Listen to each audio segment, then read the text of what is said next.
tisa fangati karaba sarayele la aurela ne kamaurema halaka balo minu maujuguya kuka juguya to minu baukoniya aw bismillah lumière tv sanfɛ walasa ka kunnafoni bamananko kuma don ko manifin kunnafoni ko ɲuman k'i bi fa ka sɔrɔ i ma fɛn bila i da wa kunnafoni ye bɛɛ lajɛlen ka hakɛ ye o de kama bɛɛ lajɛlen kan ka ɲini ka kunnafoni min bɛ se k'a to a ka hakɛw bɛ dafa o senfɛ nin waati na bɛna taa kunnafoni na minnu bɛna kɛ aw garisɛgɛ bi kumabaw la an bɛ taa Guinée ni Mali kɔni tɛgɛ di ɲɔgɔn ma o kɔnɔna na ani Amérique kɔni kumaba fɔlɔ yen nɔ Trump a ko Ukraine ko ka a sen bɔ a ka OTAN adhésion na o tumana sa nin ninnu kɔfɛ an bɛ tila ka na kunnafoni wɛrɛw fara nin titre ninnu kan k'o di anw ma nin waati na an bɛ taa Mali la Guinée et Conakry olu ye jamana fila min u bɔlen dɔ kosɛbɛ u bɛ ɲɔgɔn kɛrɛfɛ sigiɲɔgɔnya o kɛlen bɛ jagoya ye u ma o de kama nin jamana fila in kɔni ye ɲɔgɔn ye kɛ u ka minisiri minnu ka baara ɲɛsinnen bɛ Maliens de l'extérieur ani Guinéens de l'extérieur olu kɔni ye ɲɔgɔn ye Musa Agataher ka taa a fara a nɔfɛ a balimakɛ ka min ye Guinéen ye u kɔni ye ɲɔgɔn ye in kɔni kɛra min bɛ se ka to famille ɲuman bɛ sɔrɔ wa a kɛra tile fila kɔnɔ le 13 fo ka taa le 12 fo ka taa bila le 13 la ni ya ta k'a lajɛ o kalo san 2025 a kɔni kɛra sababu ye sababu min y'a to ndiw y'u bolo n'o bila kɛ papier caman na sigikafɔ caman kɔfɛ hakilina falen caman kɔfɛ u ye jateminɛw kɛ u ye baaraw kɛ Mali i n'a fɔ Bamako Conakry fo ka taa a fara i n'a fɔ Mali fan bɛɛ la ani Guinée fan bɛɛ u kɔni wulikajɔ ni baaraw kɛ min bɛ se ka to lafiya a bɛ se ka na Musa Agataher ministre de Malien établi à l'extérieur ani i n'a fɔ a balimakɛ n'o ye Guinéen ye nka ale tɔgɔ ye ko Monsieur Bachir Diallo olu kɔni ye nin tigɛ di ɲɔgɔnmaw kɛ ka nin baara ninnu kɛ jamana fila tɔgɔ la wa u y'a jira k'a fɔ ko baara bɛɛ lajɛlen bɛ sigi sen kan bɛ se ka to Mali Guinée o bɛ se ka lafiya terrorisme gɛlɛyaw ni tɔɔrɔ minnu bɛ kɛ se jamanaw ma wa wulikajɔ ni baaraw bɛɛ bɛ sen bɛ se ka to lafiya kɔni bɛ se ka na nin jamana fila la ka bɔ terrorisme kɔni ka kɔlɔlɔ ma n'an bɔra yen an bɛ taa Mali Paris n'i y'a ta k'a lajɛ Paris ale ye France faba ye u ko e ma u kunkan bɔ wa sabula u ka maa dɔ kɔni minɛna jamana kɔnɔ n'o ye Mali fasoba ye k'a jira k'a fɔ ko ni cɛ in kɔni ko a kun bɛ ka a sen don coup d'État la an ka jamana in kɔnɔ wa ani maa caman n'o y'an ka maa caman minɛna fo ka taa bara an ka général fila fo ka taa a fara an ka officier fila ani sous-officier do an ka officier ni sous-officier do olu kɔni minɛna ɲɔgɔn fɛ ni cɛ in kɔni e ko France ma ɲini sa ko ka a labila sabula France ko ale ka ressortissant kɔni ko u ye min fɔ ka a da la k'a fɔ ko a bi sɔrɔ coup d'État labɛnna ko o kɔni k'olu ma jɛnna a kuma ye wa ko France kɔni ko u ka cɛ in ka bila n'i y'a ta k'a lajɛ France médiaw kɔni depuis nin ko in kɛra mankan cayara sinon France kun t'a fɛ ka da don nin ko in na koyi sabula a kun kɛra maloya ba ye u ma o de la n'i y'a ta k'a lajɛ France kɔni ka jateminɛ n'o ka wulikajɔ kɛra sisan de u bɛna fɔ ko ko kuma min fɔra ko olu ma jɛnna a kuma ye wa k'olu b'a ɲini ko Mali ka olu ka ressortissant kɔni k'u ka ala bila a ka taa u ka jamana kan n'o ye France jamana ye wa de senfɛ n'i ye ta k'a lajɛ fasoba Mali badenw kɔni olu ɲɛma précisément u ma kunkan bɔ fɔlɔ wa an hakili b'a la k'a fɔ ko a bɛ fɔ ma ko réciprocité kɔni ko o bɛna kɛ sabula ni France kɔni ni y'a nin kuma in fɔ k'a ma jɛn'a ye an ka ɲɛmaw an dalen b'a la k'a fɔ ko o bɛna wulikajɔ kɛ ka jateminɛw kɛ ka kow kɔni sigi sen kan bɛ se ka to famille ko ɲuman diɲɛ bɛɛ bɛ se k'a sɔrɔ ka bɔ ni gɛlɛya ninnu na sabula Mali France kɔni a waati jan bɔ i n'a fɔ bɛn kɔni tɛ ani ɲɔgɔn cɛ sabula jamana marabaaw n'o ye an ka faamaw kɔni an ka ɲɛmɔgɔ kɔni n'o ye an ka faamabaw ye an ka ɲɛmaabaw ye kɔni y'a jira k'a fɔ ko France sen bɛ fɛn caman an ka jamana in kɔnɔ wa gɛlɛya ni tɔɔrɔ min bɛ kɛ ka ɲɛsin Mali ma o bɛ se ka kisi cogo min na ko f'an ka ko dɔ France la France o ma se ka a désirer fɔlɔ wa a ma bɛn France ma France kɔni bɛ gɛlɛyaw ni tɔɔrɔ bɛɛ sugu bɛɛ ɲini ka ɲɛsin fasoba Maliba ma bamananw ko kuma don k'Ala k'an kisi o tɔɔrɔ ma n'an bɔra yen an bɛ taa Burkina Faso kaw fɛ yen nɔ n'an taara Burkina Faso u ka jamanaden dɔ bɛ yen n'o b'a wele ko Christophe Traoré Alliance Alino Faso ale koni ye maye mami ni ubawle ko Alain Christophe Traoré Alliance Alino Faso mado mami activiste baye mado mami capitaine Ibrahim Traoré kanu baye mado mami mbi wuli ga joke mado mami muso koni ye ivoirien ye ni ata galaje ni che baye koni sigele me Côte d'Ivoire de wa akoni ka wuli ga jona ka bara bele jeli nyesile no ka Burkina deme ka Burkina akilna ko la passa Burkina transforme be ko hakilna ko bla sira ka Burkina ka ko koni ka korota wadela amame aminana Côte d'Ivoire aminana kata police so la mimbe e Côte d'Ivoire ka feno neta kalaje ukoni ye kamelen koni mine amame kamelen koni tanyana wa uya jira ka foko ulu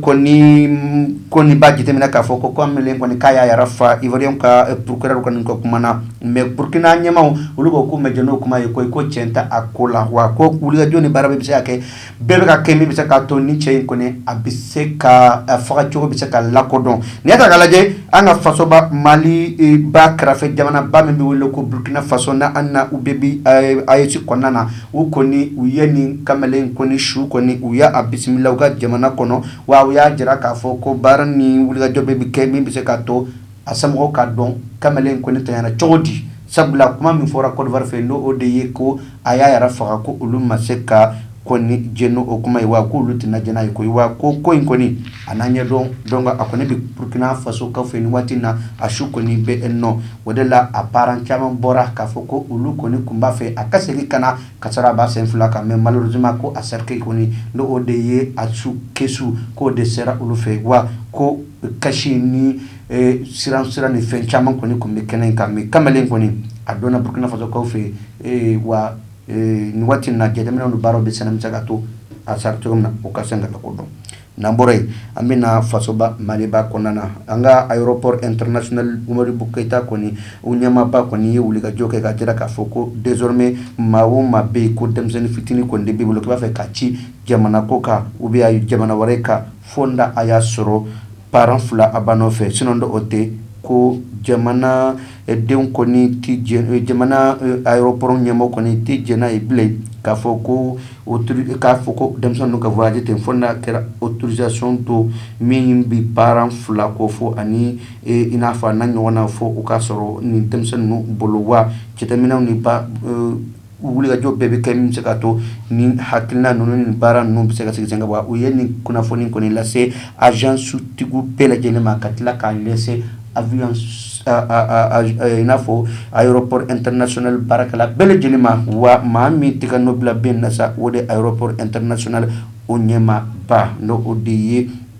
anyema ba no directeur général ba ye no oye la sana ye ni ataka la je wuli ga joni baro be biseke beka kem biseka to kon nun ko ni biseka nyedon sabla fen chama misaka boni ko ina wa ajirala ka foko ni wuliga jono ni bara nun ko ni ko obina damine tleflena hala atime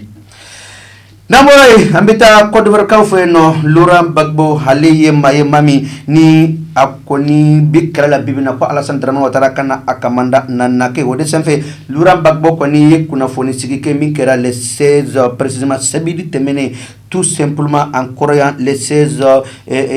samedi 16 août 2025 kadira ka foko je ko te kene Alassane Dramane Ouattara kani katramanda wa ko alema janai bi wa alema janai shini wa kaletina janai wa ya jira fana ka foko Alassane Dramane Ouattara ka kana na kuduwar ciciwunile ko min kera en 2011 ko manyina ko kuy wa kulka jo en 2010 2011 ko majina ko manyina ko wa utina nyina ko wulga jo ne barabe be kemi chakato Alassane Dramane Ouattara ka katramanda ko utina ke Côte d'Ivoire kuna namore ambita précisément anga titre flana no odeye Ukraine koni kalembe no abisan chama mbosisan wa kelem tubabu kelembe ku sendo ala contre la Russie koko Ukraine koni ka doni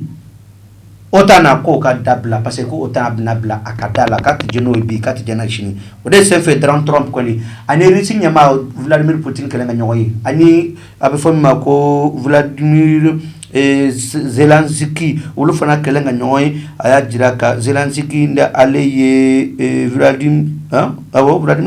Zelensky nda ale Ukraine nyamaye ulu kelenga nyoy ko fe aya wele bla ko Europe nyamon fokata afra Zelensky yaraka ko obela jeli Zelensky yɛrɛ ka o bɛɛ lajɛlen ka ɲɔgɔn sɔrɔ ale fɛ yen nɔ Maison Blanche kɔnɔna na n'o o de ye Amerique ka i n'a fɔ faaba olu ka ɲama sigiyɔrɔ wa k'a y'a jira k'a fɔ ko nin ko in kɔni ko Crimée no ale yɔrɔ min bɛ Ukraine ani précisément Russie ni ɲɔgɔn cɛ ko cogoya si tɛ Ukraine bolo ka sen ko o minɛ wa ko o kama ko Ukraine kɔni k'a ka a ka i n'a fɔ a désordre n'o de ye ka taa dɔn état la OTAN la plutôt ka taa don OTAN la k'a jɔ koyi wa nin kɔni kɛra dusukasi ba ye ka ɲɛsin diɲɛ ma sabula nin y'a san à peu près san 3 kɛlɛ in bɛ sen na